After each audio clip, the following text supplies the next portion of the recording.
Good day to you, YouTube. DroneOCan here, coming to you from the Calgary International Airport. We are heading out on the road. We are on our way to do some exploration in Texas. I think I got my own dolly shot. Now, American Airlines canceled our initial flight, and so we had to catch a later connection. So that means we're going to be overnighting at the airport hotel here in Dallas.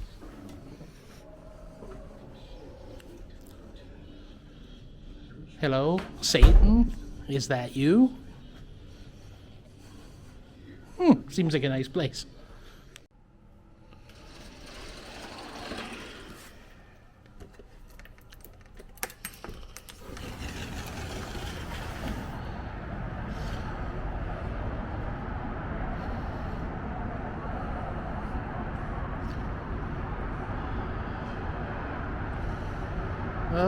Good morning, Dallas.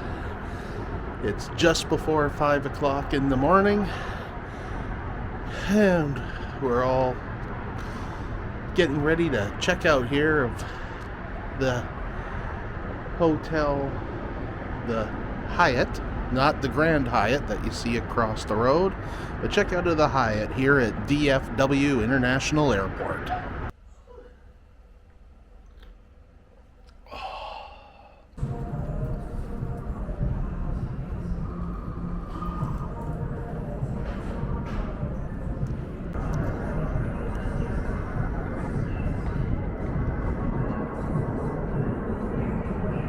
Hey everyone, DroneOCan here. We are off and kicking on our Texas adventure with our first stop here at the Buc-ee's, and we are in Temple, Texas, or just north of Temple, Texas. Let's go check it out.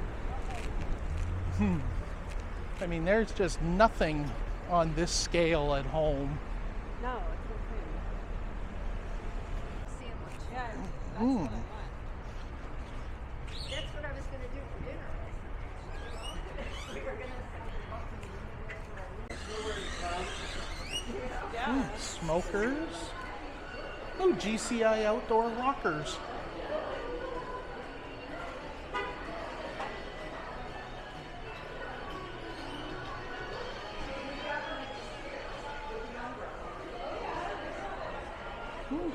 Deep fryer.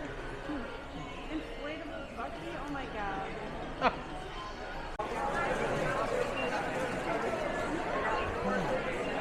All right, welcome to the chaos.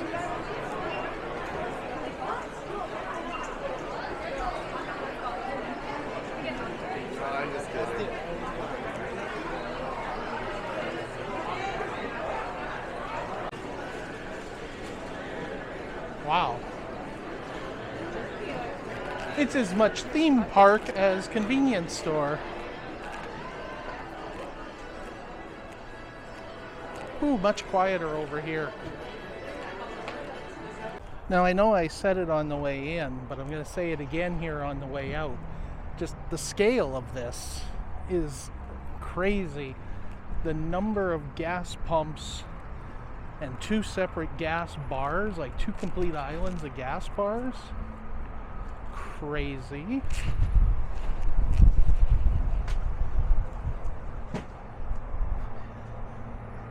And then you come over onto this side.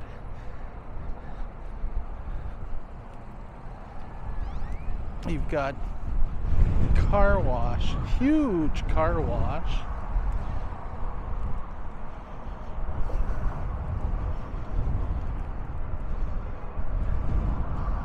And like I said, I'll give you the look over here at the gas bar and just how far down that goes. Pretty insane.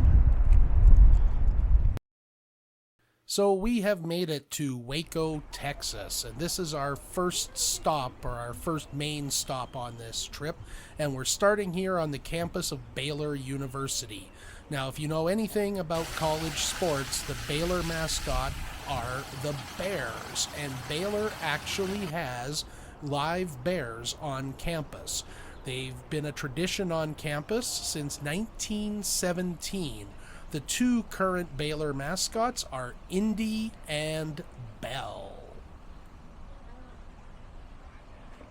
And I'll give you a chance here to kind of pause if you want and read some of the frequently asked questions about the Baylor Bears.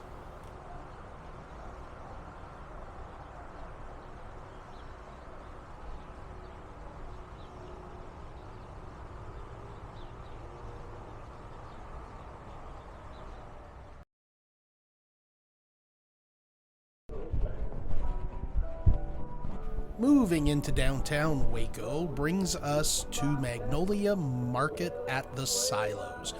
Starting in 1910, this was home to the Brazos Valley Cotton Oil Company, and they operated a cotton mill here right up until 1956. The site was used for storage up until the mid-90s. Then it was pretty much abandoned.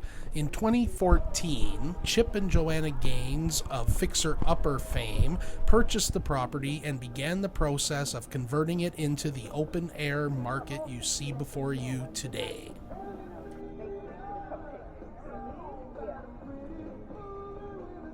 Now, this has to be one of my favorite parts of the Magnolia Market. This is a tribute to Katy Ballpark. Katy Ballpark was built in 1905, was home to a number of minor league teams here in Waco. But I think the highlight comes in 1929 when the New York Yankees play an exhibition game here against the local team. Now, this is just 2 years after the Yankees' famed Murderers Row of their lineup, right? So you're talking Babe Ruth and Lou Gehrig, and they actually have a spot marked here where Babe Ruth stood while batting in that game, and you can actually step right into his footprints. The park was damaged in the 1953 tornado, and we'll talk more about the tornado later. And by 56, they had stopped playing games there. The area became a parking lot, but it was redeveloped as a ballpark as part of the Magnolia Market project. And, of course, what's a visit to a ballpark without a hot dog?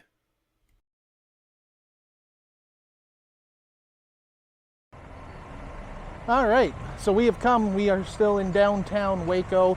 Across the street there is the Dr. Pepper Museum. We're gonna go inside and take a little tour there. Don't know what their philosophy is on video, so we'll see if there's anything to show after this is done or not. But I figured if nothing else, it's kind of cool. We should take a look at the outside of the building before we head inside. Neat little industrial brick building here. You can see old sidetrack here. We just saw a Union Pacific train come through a little bit earlier. And as is pointed out to us as part of a tour here, you'll see the discolored brick up above these 3 arched windows.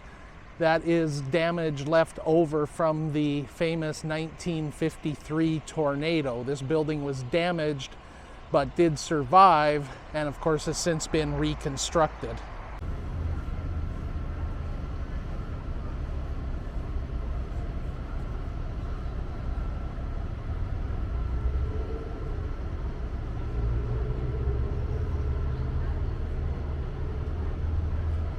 So the museum really starts at the beginning with the discovery and history of sparkling water. They make mention of Soda Springs, Idaho, a place I haven't had the chance to visit yet, and French Lick, Indiana, a place I have been lucky enough to see.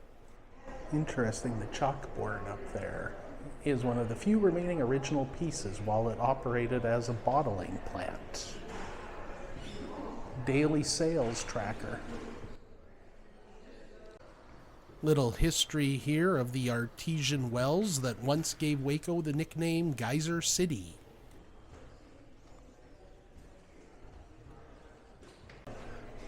It's funny, all the talk about soda fountains, and now you just do it at home with your soda stream. Yeah.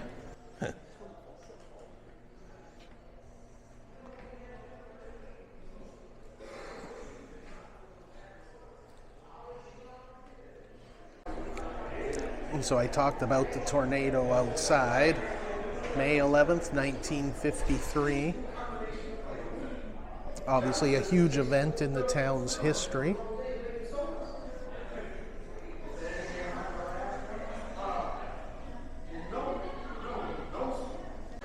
And of course I had shown the damage to this building, or where it was repaired, with the different color brick, and there is a photo inside this case of what the building looked like shortly thereafter the tornado.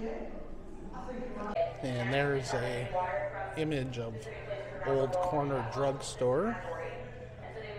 You can see how the museum inside here is kind of inspired by that.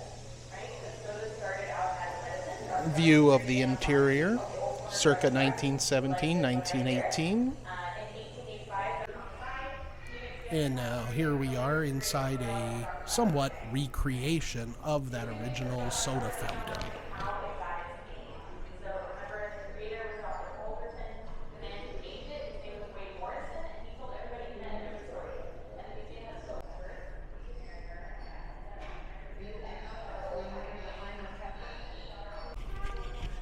Well, I always do what I'm told, so stand here.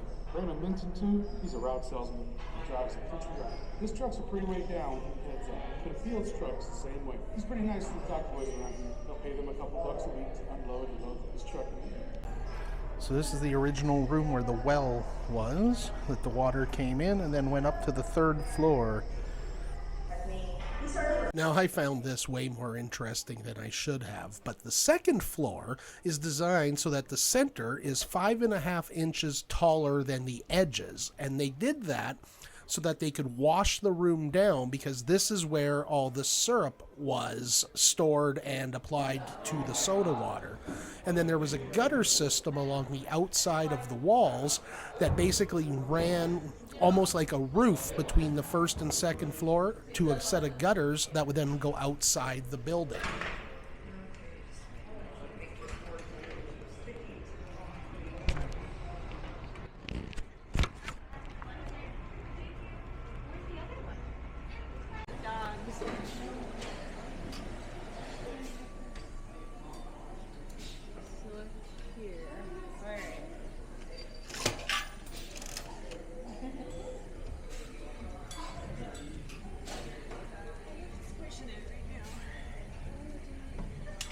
Yay, there it is. Ta-da! Let's get the logo on the back. Yeah, cool. Look at the advertising with the dogs. Very nice. There we go, Schweppes bottles from the early 1800s through the early 1900s.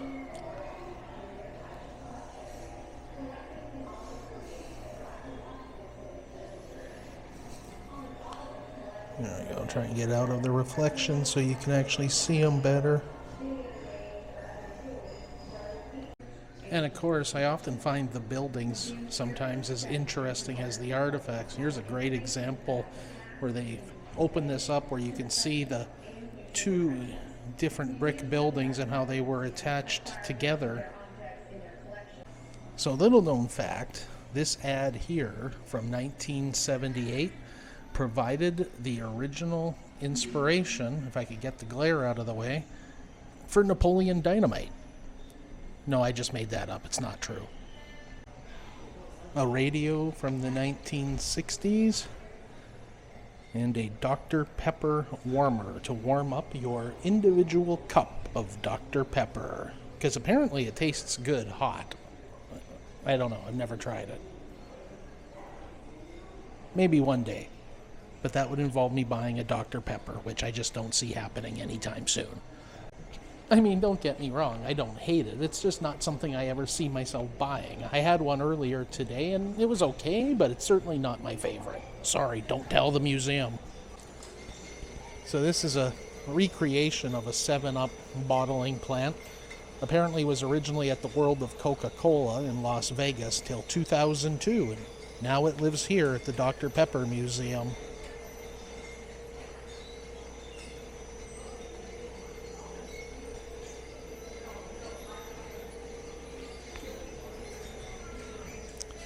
Please note, this is only a simulation. No actual bottling is taking place.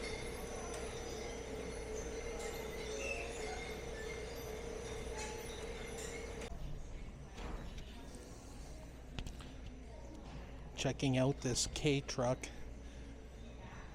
For some reason, I could picture Derek from Vice Grip Garage doing been parked in a museum for 30 years. Will it run and drive 800 miles home? Let's find out. There's a picture of the building from 1915.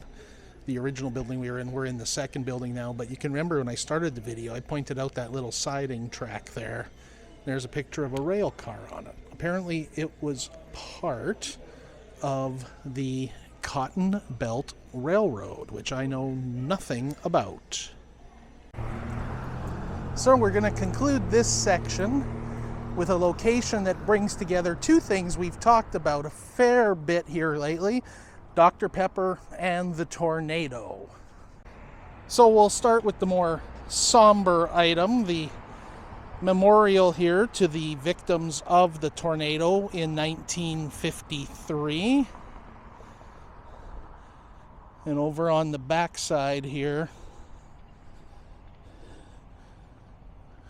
we have the list of all 114 people who were killed that day.